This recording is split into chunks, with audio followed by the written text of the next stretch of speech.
Yes, what's good, everybody, and welcome to another episode of Veterans Minimum. As the mic is kind of playing with me right now. What is this shit?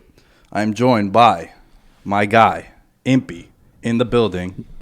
What's going on, everybody? How we doing? Happy basketball season. Happy basketball season. Happy holidays for everybody. Yes. Young Strokes in the building. My guy as well, Marco. Hey, happy to be back. Excited for basketball. This is a yearly tradition. I'm sure he's excited. Although, Fucking top seed in our fantasy league, first year in here. I know we were going to talk Oh, about yeah. that. I want to talk about it a little bit. Congrats, first seed. At the time that we're recording, it's Sunday before the week 15 games, but he's Danny, actually, I was telling you this before we started recording. Danny was like, yo, since week 7, Marco's winning. How you feeling right now? I got a good team, man. I think I'm going to make the finals. I think the finals is going to be tough if Ralph makes it in there, but I think I have the advantage. Yeah, I lost to Ralph last week, so I should have won. Bro. Fucking Derrick Henry 40'd me. 40-balled me. That was tough. I mean, you know what's funny, though? I knew it was coming, too. Like, I told myself he's probably going to put up 30. Yeah. You know? Shout out Jonathan Taylor, gave me 30 in that game. It was close. Your matchup was close. You had a chance. Man, I built that roster back up mid-season. Mid-season. Josh Jacobs, nothing.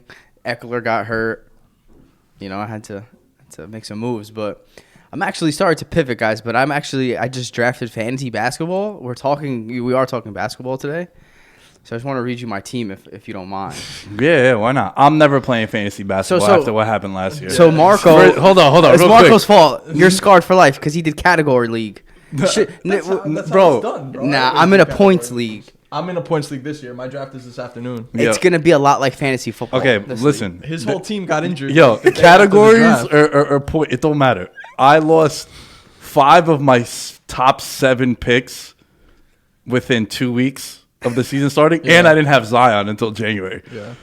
I was just like, yo, I know this is like super soft, but I can't I'm pay out. the league no I'm more. done. I was like, here, Marco, just hit me up, man. I'll pay the league fee, whatever, but Yeah. I just can't do it. I think Curry, broken hand, fucking Gordon Hayward got hurt. I mean, you drafted injury prone guys. Yeah. All right, so I have Luka, Drew Holiday, Ben Simmons, Paul George, Miles Turner, Julius Randle, Davis Bertans, OG Anunoby, Dante DiVincenzo, and Nolan Powell. When'd you get Luka? Second pick. It's a Second? keeper league too. Ooh, okay. Yeah.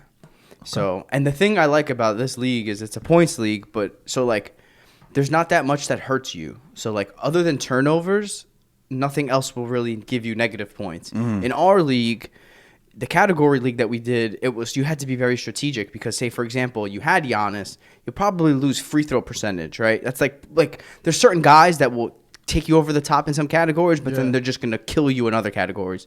In this points league, I like it because other than turnovers, if you miss a shot, you don't lose points. Like we used to have field goal percentage, right? Like think of like high volume shooters that score a lot of points. Kid is mad analytical, bro. No, Yelling That's the shit like standard, it's- bro. The category is field goal percentage. It's tough. So anyway, I'm excited. And Wait, I you got don't lose points for missed shots though? Nope. Okay. So it's you know guys like for example like a Drummond or a Capella who will kill for you on rebounds and hopefully score some points. Their free throw percentage and you know things like that, it won't bother you. They're worth a lot more. It's not going to hurt you. So I'm excited. I'm excited for basketball, of course, but now there's the added element of fantasy basketball. Yo, real quick, this is how many years have we been doing this? I think this is year 3. The 3rd. Or maybe the 4th even. I might have done it with you and Danny one year before Impy. And then Impy Yes, took that's over. what because I remember there was one where Danny was on with Yeah. us. So we used to do Impy and I used to do this particular show. I was there. It was all 4 of us? We were in the studio, the old studio. Yes. Yep. Yeah. And then last year we did it at his apartment. Yep. Yeah. Okay. So for those of you just, you know, if you just found VM and whatnot, Impy and I used to do a sports betting show, D-Generation Bets. You know, not going to pat ourselves on the back, but one of the best betting shows in the world. You know what I'm saying? According to written articles in Europe. But we would do an NBA preview show with Marco and my buddy Danny, and we kind of use the over-under win totals as like the metric to be able to talk about every team. We would give picks on it, and then that was a way to preview each team and kind of talk about them. So now this is year 2 of doing it here on VM. So we have the win totals here. There's something really unique. I don't know if you guys caught this, but there's 2 kind of ways that you could bet the wins this year. You could bet actual wins 27 wins, 42 wins. But also because of COVID, there's win percentage bets. As well as it being 72 games as opposed to 82. Yeah. Is that because they're not sure if they're going to finish the season? Correct. Probably. Yeah. So they want to be able to pay these bets out. Exactly. So last year what happened, there were a couple of bets that I think, depending on the sports book that you were at, was like void. Got it. You get refunded. You don't Yeah. get paid out if you hit. Because So about that, I bet 16 NBA over-unders last season. I hit 10 and I got 6 refunded. So I fucking caked on. wow. Yeah. So they paid you out They for the paid ones me that the hit. ones that hit, and then 6 of them lost, but they refunded them because the season was shortened. So like I just made money and I didn't lose anything. It was great. Yeah. Shout out FanDuel. It was at FanDuel. Yeah. Damn, that's interesting, man. Yeah. I mean, they want you to come back, right? Right. Yeah. Yeah. And, No, like- but it's weird, right? Like I know in college football, for a game to be valid, 55 minutes of it needs to be played. Got it. There was a situation a couple years ago. I think it was like Georgia against Georgia State or some shit like that, where the over under in the game was like 59, and I think it was like 57-0 Georgia.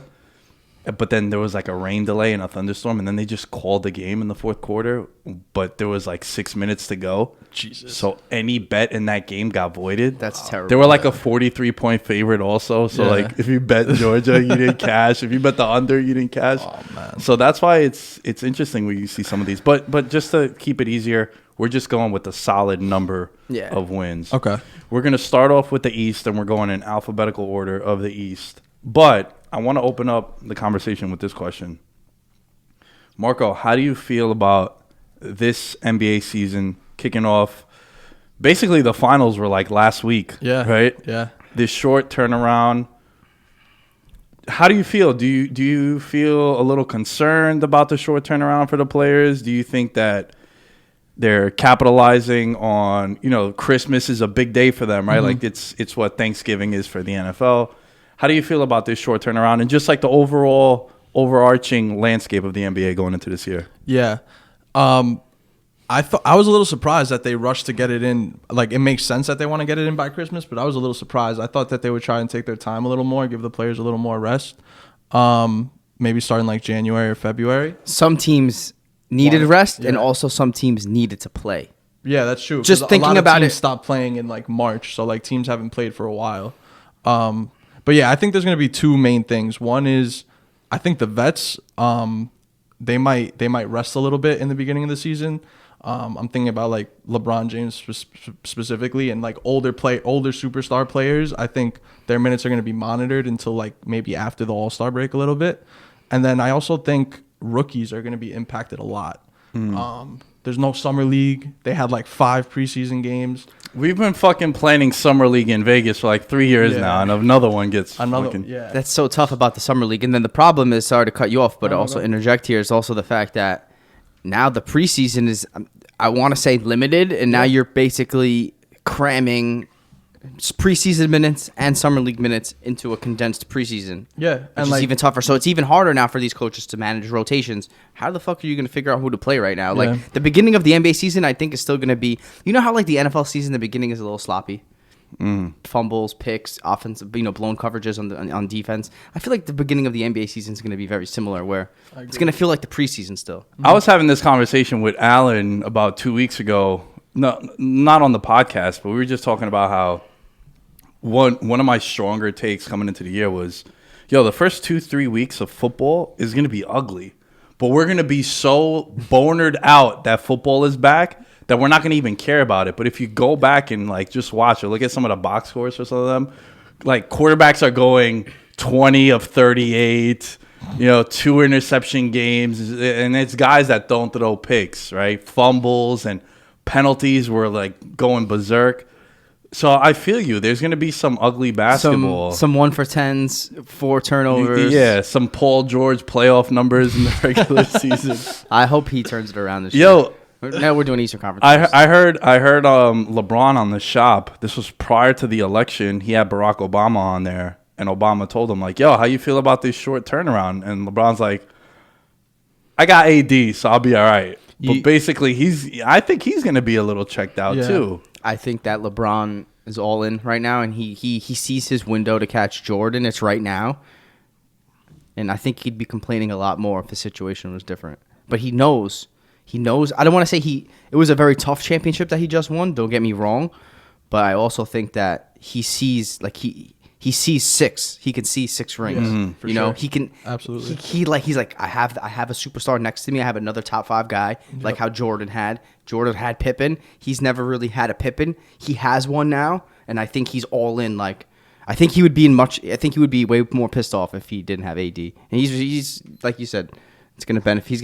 They're gonna rest him. Yeah. He's gonna take his sweet time, but yeah, it's only a matter of time.